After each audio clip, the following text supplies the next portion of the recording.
தவழ்ந்து காலில் விழுந்து பதவியை பிடித்து எடப்பாடி பழனிசாமி இந்த தன்மான மிக்க ஒரு விவசாயினுடைய மகனை பச்சை இங்கிலே 10 ஆண்டு காலம் கையெழுத்து போட்டு ஒரு பைசா வாங்காத இந்த அண்ணாமலையை பற்றி சொல்வதற்கு எடப்பாடி பழனிசாமி என்கின்ற எந்த விதமான அதிகாரம் கிடையாது.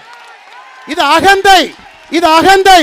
2026 புரட்சி தலைவி நடத்திய இந்த கட்சி இது போன்ற கிழத்து தலைகள் என்று வழிநடத்திக் கொண்டிருக்கின்றீர்கள். தூக்கி எறியப்படுவீர்கள். 4வது இடம் கூட கிடையாது.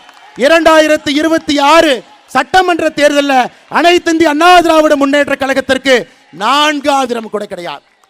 இன்னைக்கு ஒரு உண்மையை சொல்றேங்க, ஒரு உண்மையை சொல்றேன். எதற்காக எனக்கும் அதிமுகவினுடைய தலைவர்களுக்கும் சண்டை? இதனால் தனிப்பட்ட வாக்கியால் பிரச்சனையா? மேடையில் நிறைய தலைவர்கள் இருக்கிறாங்க, அதிமுகவோடு கூட்டணி வேண்டும் என்று சொல்லக்கூடிய தலைவர்கள். எனக்கும் அதிமுகவுக்கும் வாய்க்கால் பிரச்சனையா?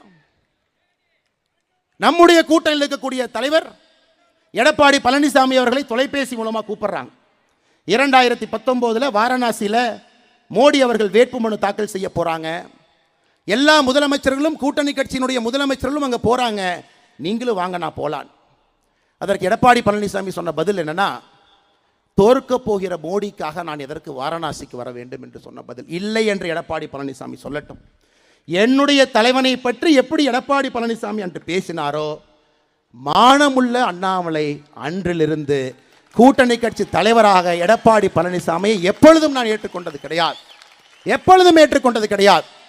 தவழ்வதை பற்றி, ஒருத்தருடைய காலை பிடிச்சு கட்சி ஆட்சிக்கு வர்றதை பற்றி, மக்களால் தேர்ந்தெடுக்கப்படாமல் மாசம் எம்எல்ஏக்கு பணம் கொடுத்து முதல்வர் நாட்காலில் அமர்ந்திருக்கக்கூடிய எடப்பாடி பழனிசாமி, தயவு செஞ்சு இந்த விவசாயினுடைய மகன் அண்ணாமலைக்கு நீங்கள் பாடம் எடுக்க வேண்டும்.